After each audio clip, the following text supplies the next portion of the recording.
नमस्कार, बहुत बहुत स्वागत है आपका। मैं हूं डॉक्टर एलन वैष्णव और आप देख रहे हैं दमोह डिजियाना न्यूज। आइए डालते हैं सबसे पहले प्रमुख समाचारों पर एक नजर। बम बम भोले के जयकारों से गूंजा परिसर। देव जागेश्वर नाथ मंदिर में हजारों भक्तों की उमड़ी भीड़। पंडित विद्यासागर पांडे के जन्मोत्सव समारोह में लोगों ने दी शुभकामनाएं। सेओ हनुमान मंदिर में हुआ आयोजन। खाद को लेकर कुछ दलाल सक्रिय, कुछ किसानों और दलालों ने किया रास्ता जाम, प्रशासन ने खुलवाया।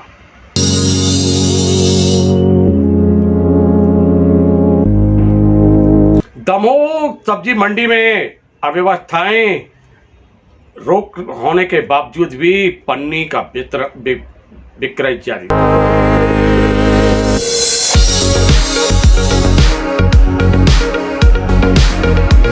नमस्कार, समाचार विस्तार से। बम बम भोले के जयकारों से परिसर गूंजा है और ये परिसर जागेश्वर नाथ मंदिर का है, जहां जयकारे गूंज रहे थे और बम बम भोले के जयकारों के साथ में भक्त कर रहे थे पूजन, आराधना, अर्चन और ले रहे थे शिव का आशीष। हम लेके चल रहे हैं मध्य प्रदेश के दमोह जिला मुख्यालय से लगभग 15-16 किलोमीटर की दूरी पर स्थित सिद्ध तीर्थ क्षेत्र, जो बुंदेलखंड का सिद्ध तीर्थ क्षेत्र है। विशाल स्वयंभू शिवलिंग है, उसके दर्शन कराएंगे और पूजन अर्चन किस प्रकार लोग कर रहे हैं, आइए लेके चलते हैं हम देव जागेश्वर नाथ मंदिर।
जहां एक और आजादी का अमृत महोत्सव मनाया जा रहा है, वहीं पंडित विद्यासागर पांडे ने भी अपने जीवन के 75 वर्ष पूर्ण किए।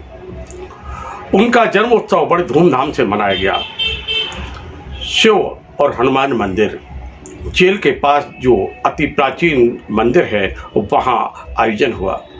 इस आयोजन में जहां विप्र समाज के लोग एकत्रित हुए, शुभकामनाएं दी, वहां अन्य वर्ग और समाज के लोग भी एकत्रित हुए, सबने अपनी अपनी शुभकामनाएं दी हैं। पंडित विद्यासागर पांडे अध्यात्म, धर्म, संस्कृति, इतिहास के गूढ़ ज्ञाता हैं। उनका समाज जीवन एक वेदांत छवि के रूप में उभर कर सामने आता है। लोगों के प्रेरणा स्रोत हैं, राजनीति से जुड़े हुए और उसके बाद भी विषम परिस्थितियों से जूझते हुए उन्होंने कभी हार नहीं मानी। मुस्कुराते हुए वह कहते हैं वही बात जो अटल जी अपनी कविता में कहते थे, कर्तव्य पथ पर जो मिला यह भी सही वह भी सही। क्या हार में क्या जीत में, किंचित नहीं भयभीत में, कर्तव्य पथ पर जो मिला यह भी सही वह भी सही। और ना किसी चीज की अभाव में, ना किसी के प्रभाव में जिंदगी जीते हैं वो अपने स्वभाव में। सब जो मुस्कुराने वाले, सबको आशीष देने वाले, विषम परिस्थितियों में भी लड़के डट के मुकाबला करने वाले पंडित विद्यासागर पांडे के जन्मोत्सव समारोह में लोगों ने शुभकामनाएं दी हैं। विप्र समाज का ये आयोजन था। अन्य वर्ग, अन्य समुदाय के लोग भी यहाँ पहुँचे और सबने शुभकामनाएं दी।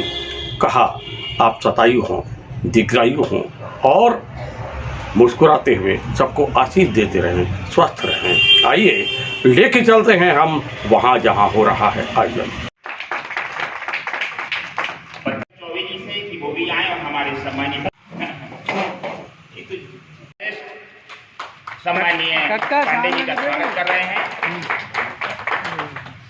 हाँ, आ जाओ।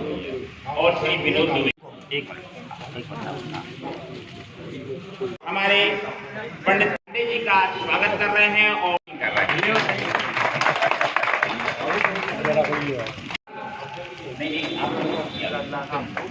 श्री सत्य से मेरा निवेदन रोहित गर्ग जी से कि वो आए। 75 वर्ष बहुत महत्वपूर्ण होते हैं।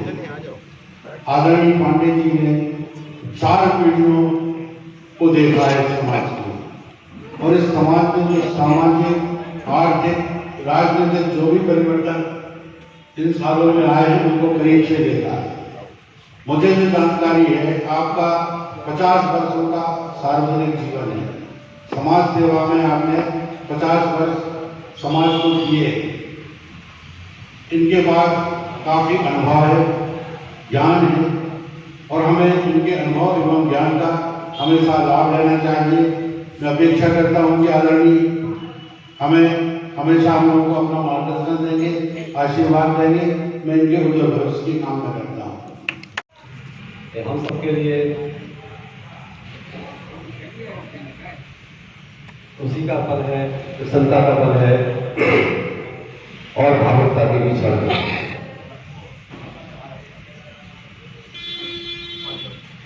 आदरणीय पांडे जी आज उनके 75 वर्ष संपन्न कर रहे हैं, और एक ऐसा पड़ाव है कि जब हम उम्र के इस पड़ाव पर मूल्यांकन करते हैं, अतीत को देखते हैं, पीछे देखते हैं, क्या खोया क्या पाया की तरफ भी कभी कभी चिंतन जाता है। देखिए, जीने को 75 साल का या उससे अधिक का जीवन तो बहुत जीते हैं, पर कुछ बिरले लोग ऐसे होते हैं जो अपने व्यक्तित्व की, अपने जीवन की, अपने कर्म की, अपने संघर्ष की एक मिसाल छोड़ जाते हैं। विद्यासागर पांडे मुझसे आयु में 7-8 वर्ष छोटे। मुझे याद नहीं आता है कि युवावस्था में, या यूँ कहना चाहिए कि किशोर अवस्था के अंतिम चरण में, जब हम युवावस्था में प्रवेश कर रहे थे, तो विद्यासागर पांडे से मेरी मुलाकात कब हुई थी, इसका आज स्मरण है। मैं एक बात कहूँगा, अक्सर हम कहते हैं कि हमने ये देखा, हमने वो देखा, हमने ये खेला, हमने वो संघर्ष सहे, पर मैं विद्यासागर जी पांडे के संघर्षों का और वो मेरी झंझावातों का एक ऐसा साक्ष्य है जिसे वो सबका नियम था, वो भी नहीं था।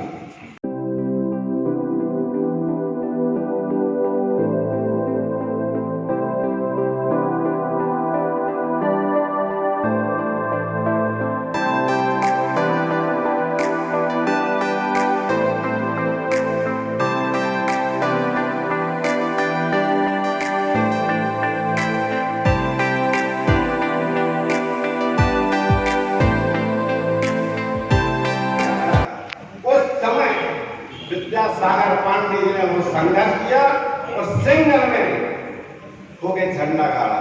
ऐसे दमन हमारे पांडे जी अपनी बात को कहना है, चाहे मलैया जी से हो, चाहे प्रहलाद पटेल से हो, चाहे कुसमरिया जी से हो, किसी से भी हो, बिल्कुल दमन जी के साथ करना।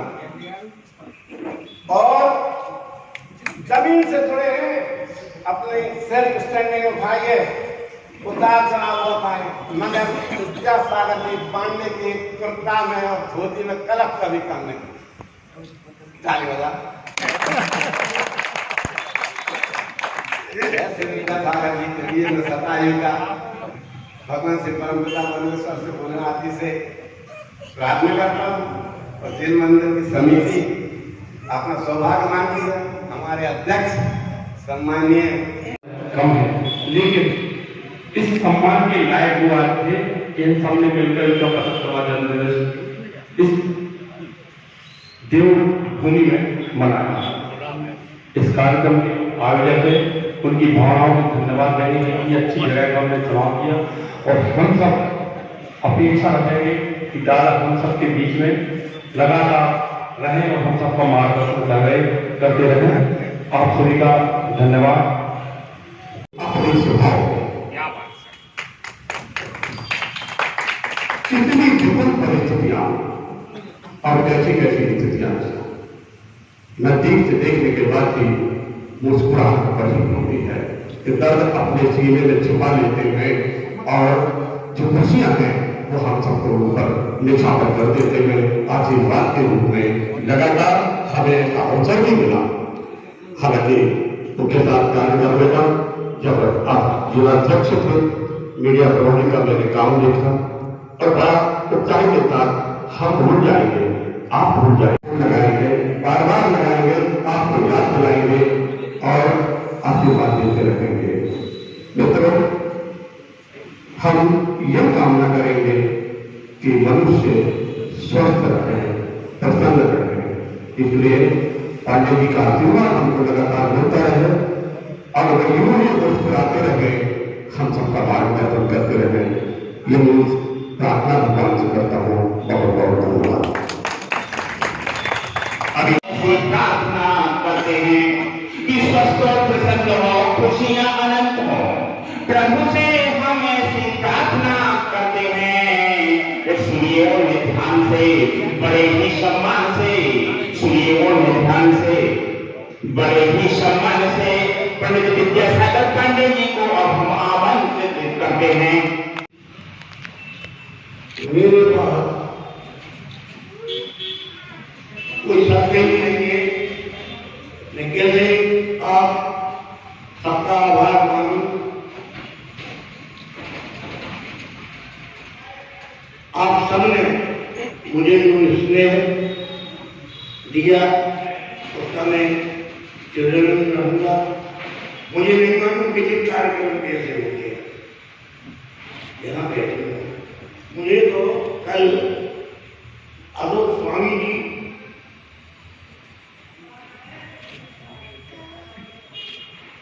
दुबे जी इनका फोन आया। मुझे नहीं मालूम कि पंडित बिहारी लाल जी, कि दुबे जी, कि प्रमोद भैया, कि नारायण प्यासी, मुझे नहीं मालूम कौन सही हो जाते, कौन आए हो जाते। ये मेरे लिए जीवन में इससे अनमोल बात कोई नहीं हो सकती। ऐसा स्नेह, ऐसा प्रेम जो शाश्वत है। यहाँ जितने बैठे हैं सबने मुझे संगठन में साथ दिया, संगठन में अपनाया। नारायण सिंह दादा बैठे, मैंने कहा सब परिवार के सदस्य, ऐसा कोई नहीं है। तो समझे कि ठाकुर साहब पुराना जागीरदार परिवार, बड़ौदा का परिवार, हमारे ऊपर जी पंडित जी गढ़वा परिवार, रमेश भैया, हम कहीं छोटे संतोष सिंह आते थे बुनेरा है, उनकी क्या हाल। हम लोग घंटा घर में बैठ के उनकी करता है, कभी नहीं भूल सकते। नरेंद्र भाई भी बैठे हैं, केशव तिवारी, ये महाराज जी तो हमारे पीछे ही लगे रहते। 20 साल 25 साल की उम्र से ध्यान देखो। LID में जब हम कहाँ जा रहे हैं, कौन से गाड़ी होगा, इनके बाद हजारी जी का परिवार सदा यहाँ बैठे में प्रमोद भैया, हमारे रिश्तेदार जी बैठे अपने प्यासी जी, गौतम जी, मनीष में किसका नाम लूँ, अकबरी, गुड्डा, रत्ने, अभय भट्ट, सारे लोग प्रस्तुत जो रहे। मनोज अपने युवा पीढ़ी के युवा नेतृत्व हमारे समाज के मनोज भाई, हमारे डॉक्टर साहब गौतम जी, आरके मिश्रा जी छतरपुर, बैठे कहाँ बैठे, बोले पांडे जी हमारा ही। मैंने कहा क्या बात है यार, बोले तुम्हारा घर में गिरने का मतलब ये एक अद्भुत बात है। दादा मेरी उम्र 15-16 साल की थी, दादा का प्रिंटिंग प्रेस था, आपकी प्रिंटिंग प्रेस, वहां गणेश उत्सव का कार्यक्रम था, उसमें मैंने प्रथम बार भाषण किया। बैठे थे लोग और मुझे एक किताब मिली थी। बापू ने कहा तकली चलाना एक यज्ञ है, वो हमें दादाजी यहाँ से हमें मिली थी। ये हमारे जीवन की प्रारंभिक बात है और आप सबके सहयोग से बढ़ते गए। सबने कहा, मैं एक बात के लिए कहूं, गरीब भारतवर्ष की स्थिति गरीब कोरी या अहलवाई के लिए से लेकर के 10 आयल पहले तक मैंने देखा लोगों का जीवन, शेष साहूकारों का जीवन, और मेरे दिल में एक बात थी कि जिसके लिए कुछ करूं तो मुझे स्थान मिला। सब सांसद नहीं बनते, सब विधायक नहीं बनते, और मुझे खुशी से ईर्ष्या। लेकिन जिन स्थितियों में मैं दिल्ली का के राष्ट्रीय परिषद का सदस्य होकर 3 बार भोपाल की प्रदेश प्रतिनिधि बना, 22 साल उपाध्यक्ष रहा। मेरे दिल को देखो आप, 22 वर्ष में मेरा भाजपा का उपाध्यक्ष रहा, लेकिन मैंने किसी ने से नहीं कहा कि साहब मुझे अध्यक्ष क्यों नहीं बनाया, क्योंकि मैंने एक संघर्ष किया। छोटे से मेरे नाना थे पंडित बनवारी लाल जी संघर्ष किया, और मेरी नानी के भाई थे पंडित ओमकार प्रसाद पांडे, वो इंदिरा हाई स्कूल में थे, वो ब्रिटिश जमाने में मुंबई को पढ़े थे। उनके पिताजी पंडित राम पांडे 18 क्रांति का उनका कहना था। अन्य राष्ट्रवाद हमने कोई जनसंघ से या कोई कहे के आरएसएस से सीखा, हमने नहीं। दूर में मिली वो जमाना था, आप लोगों से नहीं कहूंगा, निधनम से हो ना ज्यादा पाप। आज नहीं है लगता है कि अनुकूल धर्माचरण करने का मार्गदर्शन हमारे शास्त्रों में दिया है। मैं अधिक न बोलते हुए केवल एक बात कहूँगा, विगत दिनों पेपरों में बहुत बातें आई, हमारी यूनिटी नहीं है, हमारे समाज की। तो समाज में 4 वर्ण आया, क्योंकि 1000 साल केवल लोग आपकी पाठशालाएं, शालाएं, संस्कृत विद्यालय इनको नष्ट करने में ही लगे रहे, और विगत 100 वर्ष के अंदर ही आपका जो उत्थान हुआ है, जो अपने अंदर जो सांस्कृतिक पूर्ण आएंगे, 100 साल के अंदर आएंगे। और उसमें गीता प्रेस गोरखपुर से लेकर के और गायत्री उमाम से लेकर के आरएसएस से लेकर सारे लोग आज युवा वर्ग में ये तो ना देंगे। आप युवा वर्ग से आप ये नहीं कह सकते इसको, ये तो एक शो है। अंत में मैं केवल इतना चाहूँगा, एक दूसरे से प्रेम बना है, इसलिए ये सबसे बड़ी बात है। और इसमें कैसा, जैसे कोई अमेरिकन आदमी से कहे राधे की तूने बंसुरी बजाई, अब बताओ, तो वो कहेगा floating stroller by Radha, you go to police station and report. वो हमारा को क्या जाने राधा जी उसको अपनी शोकन समझ के कह रहे, उनने बांसुरी के लिए जोड़ा दिया। तो खुद भाव के लिए हम और आप समझ सकते, एक बड़ी बनाने वाला सुपर परदेश है व्यक्ति समझ सकता है, लेकिन एक पीएचडी डॉक्टर बाहर का आदमी नहीं। तो हम अपनी संस्कृति से जुड़े, धर्म से जुड़े। जैसे नव कन्या लोचन कन्या मुख कर कन्या पद कन्यान, इसका कोई ट्रांसलेशन नहीं है। अंग्रेजी में 40,000 वर्ड नहीं, लेकिन हिंदी अनंत है, संस्कृत अनंत है। मैं ऐसे मौके पर इस बात को कह दिया, उसे क्षमा करेंगे। मैं पुनः आप सबका आभारी हूँ। मेरी बात कोई शब्द नहीं, समझे। अंत में मैं पुनः कहूँगा, धर्म और रक्षा की रक्षता, हम धर्म की रक्षा करें, धर्म हमारी रक्षा करेगा। इन्हीं शब्दों के साथ आप सब सफाई हो, समृद्धशाली हो। हमारे गौतम जी जो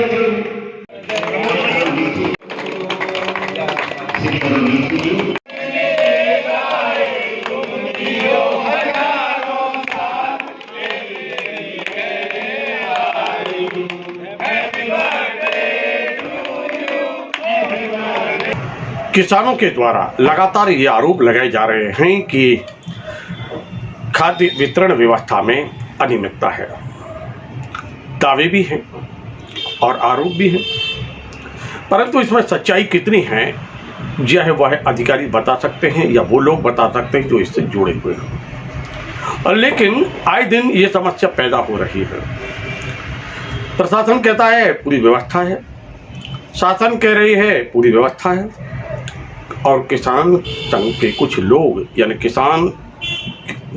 किसानों के बीच में से कुछ लोग कहते हैं कि अव्यवस्था है। बात कर रहे हैं मध्य प्रदेश के दमोह जिला मुख्यालय के। आए दिन जाम हो जाता है, सड़कों पर जाम लगा दिया जाता है। हमने देखा कि जो जाम लगाने वाले लोग हैं उसमें से अधिकांश लोग ऐसे दिखलाई दे रहे थे कि जो किसान कहीं से दिखलाई नहीं दे रहे थे। उनका नेतृत्व करने वाले लोग उनको बरगला रहे थे और कह रहे थे जाम लगाओ, और नारेबाजी कर रहे थे। रास्ता जाम हो गया। पता लगा कि उसमें कुछ ऐसे लोग भी सक्रिय हो जाते हैं जो कूपन बेचते हैं। खाद किसान के नाम पर कूपन लेने के लिए किसान के नाम पर कूपन ले लेते हैं और फिर वह कूपन बेच देते हैं। खाद किसान को नहीं मिल पाती है, किसी और के पास पहुंच जाती है। इस प्रकार के आरोप लगाए हैं एक किसान ने भी। हमने वहां जाकर देखा तो देखा कि स्थिति अति गंभीर होती जा रही थी। यहाँ पे जो आरोप लगा रहे थे वह आरोप लगाने वाले भी संदिग्ध दिखलाई दिए।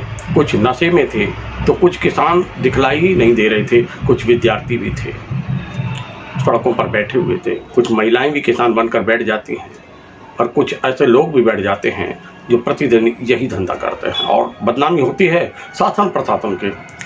सूचना मिलते ही सक्रिय हुए जिला प्रशासन के अधिकारी, तहसीलदार श्री अग्रवाल पहुंचे, समझाइश दी गई, प्रशासन के अन्य अधिकारी भी पहुंचे और फिर कहा गया कि कुछ ही टाइम तो लगता है भाई, ज़्यादा भीड़ तो थी नहीं, कूपन मिलेगा। समझाने के बाद जाम तो खत्म हो गया, परंतु प्रश्न उपज रहे थे कि क्या बात में सच्चाई है कि जो कूपन बिक रहे हैं वह बेचने वाले किसान हैं या दलाल हैं या व्यापारी हैं, कौन हैं। फिलहाल में हम आपको दिखाते हैं कैसे हो रहा है यहाँ पर आंदोलन और किस प्रकार लगाए गए हैं आरोप।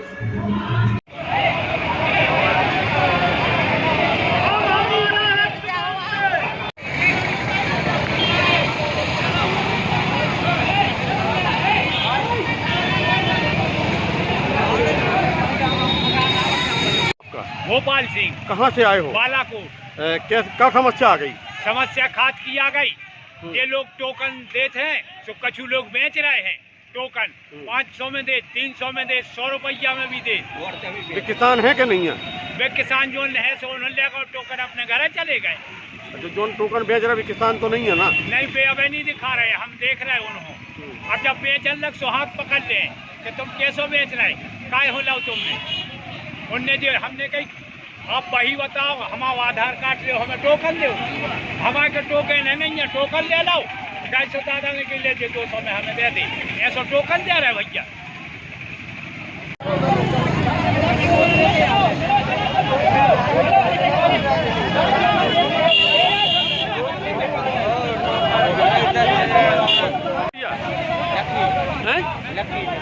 कहाँ है खेती आपकी? आज सवेरे हल लाई कितनी पी लाई?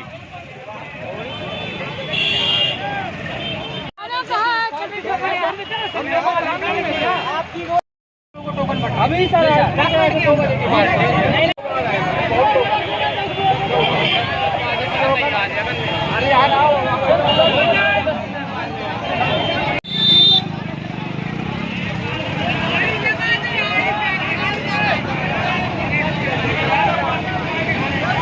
कृषि उपज मंडी में अनियमितताएं आम बात हो गई हैं। बात कर रहे हैं हम सब्जी मंडी की। सब्जी मंडी में इस समय वह सब कुछ हो रहा है जिसको लेकर प्रतिबंध के आदेश जारी किए गए थे, यानी पन्नी जो पॉलीथीन है उसका विक्रय हो रहा है और धड़ल्ले से विक्रय हो रहा है। जिम्मेदार अधिकारी और जिम्मेदार जो कर्मचारी हैं वह आंख बंद करके यहाँ पर बैठे दिखलाई देते हैं। बताया जाता है कि सब मिली भगत है और जिसके चलते यहाँ पर पनी बिकती है, पॉलीथीन बिकती है प्रतिबंध के बावजूद भी, और फिर वही पनी फिकती है, गाय खाती है और प्रदूषण फैलाती है। प्रदूषण भी होता है, जानवरों को नुकसान भी होता है। इस प्रकार की स्थिति है। आइए हम आपको दिखाते हैं यहाँ बिकने वाली पनी किस प्रकार विक्रय होता है और कौन कर रहा है ये विक्रय। अधिकारियों की कार्यप्रणाली पर प्रश्न चिन्ह और कर्मचारियों की कार्यप्रणाली पर प्रश्न चिन्ह उपज रहे हैं।